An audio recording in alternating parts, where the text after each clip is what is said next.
মালদা জেলা একসময় পরিচিত ছিল প্রয়াত প্রাক্তন রেলমন্ত্রী তথা কংগ্রেস নেতা এমবিএ গনি খান চৌধুরী দুর্গ হিসাবে। তিনি এই মুহূর্তে নেই, প্রায় 18 বছর আগে প্রয়াত হন। একসময় তার নামে মালদা জেলায় ভোট হতো, কিন্তু মৃত্যুর 18 বছর প্রায় দেড় যুগ পরেও মালদায় গনি খানের মিত রয়েছে কিনা, ভোটে কতটা সক্রিয় গনিমিত তা নিয়ে এখনো জোর চর্চা চলছে রাজনৈতিক মহলে। এবারে নির্বাচন প্রমাণ করবে মালদায় গনিমিত এখনো সক্রিয় কিনা। 1980 সালে অবিভক্ত মালদহ লোকসভা কেন্দ্র থেকে প্রথমবার জিতে সাংসদ ও কেন্দ্রীয় মন্ত্রী হয়েছিলেন আবু বরকত আতাউর গনি খান চৌধুরী। সেই শুরু একটানা 8 বার মালদা থেকে সাংসদ হিসেবে অপরাজেয় থাকার রেকর্ড করেন বরকত সাহেব। 2006 সালে তার মৃত্যুর পর নির্বাচনে এই লোকসভা কেন্দ্রের প্রার্থী হন বরকত সাহেবের ভাই আবু হোসেন খান চৌধুরী ওরফে ডালু বাবু। তাকেও খালি হাতে ফেরাননি জনতা। অবিভক্ত মালদহ এবং পরবর্তীতে দক্ষিণ মালদা মিলিয়ে একটানা পরপর 4 বার সাংসদ নির্বাচিত হন ডালু বাবু। এমবিএ গনি খান চৌধুরী তিনি কয়লা মন্ত্রী, রেলমন্ত্রী থাকাকালীন জেলায় বহু উন্নয়নমূলক কাজ করেছেন, কর্মসংস্থানের সুযোগ করে দিয়েছেন, যেটা মালদার মানুষ এখনো ভুলতে পারেননি। তবে সময়ের সাথে সাথে রাজনৈতিক গতিবিধিও পরিবর্তন হয়েছে। বরকত গনি খান চৌধুরী আজ নেই, তবে এখনো মালদার মানুষ তাকে শ্রদ্ধা করেন। গনি খানের ম্যাজিক বা তার নামে ভোট এখনো হয় বলে মনে করেন বর্তমান কংগ্রেস নেতাকর্মীরা। মালদা থেকে উজ্জ্বল পালের রিপোর্ট, নিউজ টাইম 24x7। মুসলমুর কি পুলিশকে ব্যবহার করে আপনাদের দল ভাঙাচ্ছেন?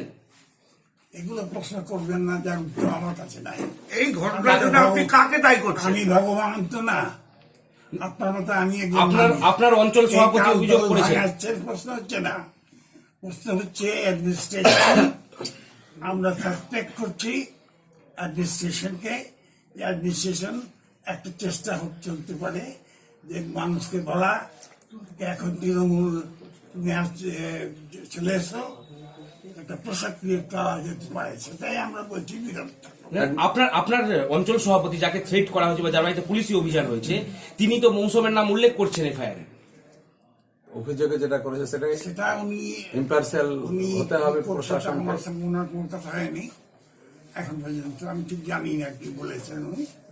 উনি যা বলেছেন তার আমার বক্তব্য, তাই উনি ফ্যাক্টস এন্ড ফিগার বলেছেন আর কি। আমরা যেটা বলার চেষ্টা করছি আবার, যে it is nothing to do with individual. Essentially আমরা চাইছি যে আমাদেরকে আমাদের কংগ্রেসের লোককে ডিস্টার্ব করা যেন না হয়। প্রশাসন নিরপেক্ষ থাকুক, ইম্পার্সিয়াল। দেখুন, বরকত গনি খান সাহেব আমার জেঠু, উনার নাম সব সময় থাকবে। উনি এত উন্নয়ন করেছেন, চাকরি দিয়েছেন, রেলওয়ে স্টেশন করেছেন। উনার তো নাম তো জীবনে, সারা জীবনে দীর্ঘদিন থাকবেন না মানুষের মনে। আর ডালুবাবু অনেক কাজ করেছেন, উনিও আছে। বিষয় হচ্ছে যে অবশ্যই, আর আমি তো দুবার এমএলএ, প্রাক্তন এমএলএ আমি, তো আমিও কিছু কাজ করেছি। আমি সেভাবে যাব মানুষের কাছে যে যেভাবে বরকত গনি খান সাহেব করেছেন, যেভাবে আমার বাবা কাজ করেছেন, আমাদের পরিবার কাজ করেছেন, কংগ্রেস পার্টি করেছেন মানুষের জন্য, সেভাবে আমিও বলবো মানুষদেরকে যে আমাকেও সুযোগ দেন। আমিও সেভাবে কাজ করতে চাই, মানুষের সেবা করতে চাই, মানুষের পাশে দাঁড়াতে চাই। এখনো গনি খানের নাম ভালোবাসা রয়েছে মানুষ? অবশ্যই আমাদের বরকত গনি খান সাহেব যেভাবে কাজ করেছেন, সেবা করেছেন, ওনার দীর্ঘদিন ওনার নাম থাকবে। ওনার নাম কোনোদিন মুছবেন না। ভোট হয়, ভালোবাসা হয়, এটাকে সম্পর্ক হয়েছে মানুষের সঙ্গে। সবচেয়ে বড় কথা শুধু ভোট নয়, একটা মানুষের সঙ্গে সম্পর্ক আছে, সাধারণ মানুষের, গরিব লোকদের সঙ্গে মালদার মানুষ একটা সম্পর্ক আছে, ভালোবাসার সম্পর্ক। ওই কতটা আশাবাদী? পুরো আশাবাদী। আমাদের দক্ষিণ সিট আর উত্তর সিট নিয়ে আমাদের পুরো আশাবাদী যে কংগ্রেস 1 নম্বরে চলে আসবে। দেখুন, বরকত সাহেবের কথা যদি বলেন, বরকত সাহেব একটা হচ্ছে শুধু মালদা জেলার একটা বললে হবে না, সারা পশ্চিমবাংলা বললে হবে না, সারা ভারতবর্ষের মধ্যে একটা ফিগার ছিলেন এমবিএ গনি খান চৌধুরী। এবং ইনি যে কোনো কাজে, যখন যে কোনো কাজে মানুষের মানে ব্যবসায়ীদের থেকে আরম্ভ করে সাধারণ মানুষ যখন তার কাছে যেতে, জেলার উন্নয়নের স্বার্থে উনি, রাজ্যের উন্নয়নের স্বার্থে উনি কাজ করেছেন এবং দেশের উন্নয়নে উনি কাজ করেছেন। আজকে আমরা কিন্তু এমবিএ গনি খান চৌধুরীর পরে আমরা এমন কোনো লিডারশিপকে জেলাতে পাচ্ছি না যারা এমবিএ গনি খান চৌধুরীর সঙ্গে মতো আমাদের জেলার উন্নতির জন্য চিন্তা ভাবনা করবেন। এবং যেটা কথা বললেন যে গনি খান চৌধুরীর পরিবার থেকে এখানে এসে, দেখুন, পরিবার থেকে অনেকের পরিবার থেকে আসতে পারে, কিন্তু সেটা গনি খান চৌধুরীর গনি ম্যাজিকে কিন্তু এতদিন মালদা জেলার নির্বাচন হয়েছে। এখন কিন্তু মালদার মানুষ একটু বুঝতে শিখেছে।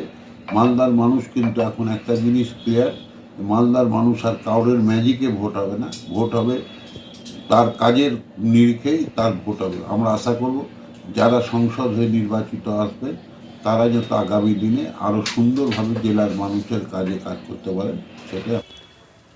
দেখুন, অবশ্যই মালদা জেলার লোকসভা ইলেকশনে আমাদের শ্রদ্ধেয় নেতা এবিএ গনি খান চৌধুরী তিনি একটা বিষয় সারা জীবন ছিলেন, এখনও আছেন। মানুষ কিন্তু ভরসা করেছে মমতা ব্যানার্জির উপরে। বরকতদার পরে যদি কেউ মালদার দায়িত্ব বা যদি মালদার লোকের সম্বন্ধে যদি কেউ ভেবে থাকেন, সেটা হচ্ছেন কিন্তু আমাদের নেত্রী মমতা ব্যানার্জি। আপনাদের মনেই আছে 2006-এ 16ই জানুয়ারি উনি আমাদের কোতোয়ালিতে এসেছিলেন মমতা ব্যানার্জি বরকতদার সঙ্গে দেখা করতে। বরকতদার কাছে আশীর্বাদ চেয়েছিলেন যে দাদা আপনাকে আমাকে আশীর্বাদ করুন। বরকতদা বলেছিলেন তুই একমাত্র পারবি যে বাংলা থেকে সিপিএমকে উৎখাত করতে। আমি তোর সঙ্গে আছি, কিন্তু আমার কিছু রাজনীতি বাধ্যতামূলক আছে, যার জন্য আমি তোর সঙ্গে সরাসরি সহযোগিতা করব না, কিন্তু আমি কি তোকে মোরাল সাপোর্ট করছি। তারপরে থেকে কিন্তু মমতা ব্যানার্জি গনি খানের উন্নয়নের উত্তরসূরি মমতা ব্যানার্জি কিন্তু নিজেকে মালদাতে এস্টাবলিশ করতে পেরেছিলেন। শুধু গনি খান, বরকতদা, শুধু কোতোয়ালি পরিবার, মানে আজকে সবাই তো কোতোয়ালি পরিবার থেকে নেতা হয়েছে। বরকতদার যা কাজ করে গেছে মালদা, শুধু উত্তর মালদা দক্ষিণ মালদা বলে না, সারা মালদা গোটা পশ্চিমবঙ্গে যা করে গেছে সেটা কেউ করতে পারেনি। ইভেন একটা কথা বলি, আজকে মেট্রো রেল থেকে আরম্ভ করে সব কিছু কলকাতাতে যা হয়েছে মেট্রো রেল, সেটা বরকতদার অবদান সব থেকে বেশি। আমরা যেখানে খুব দ্রুত মানে অল্প সময়ের মধ্যে পৌঁছে যাই, বরকতদা আর মানে আমরা দীর্ঘ আশাবাদী, আমরা কিন্তু বিপুল ভোটে জয়লাভ করব। বরকত সাহেবের কি ম্যাজিক চলে? অবশ্যই চলে। কি চলে? দেখেন বরকতদা যা করে গেছে, বরকতদার পরে ডালুবাবু যা করে গেছে, এটা কখনো আমাদের ভুলার নয়।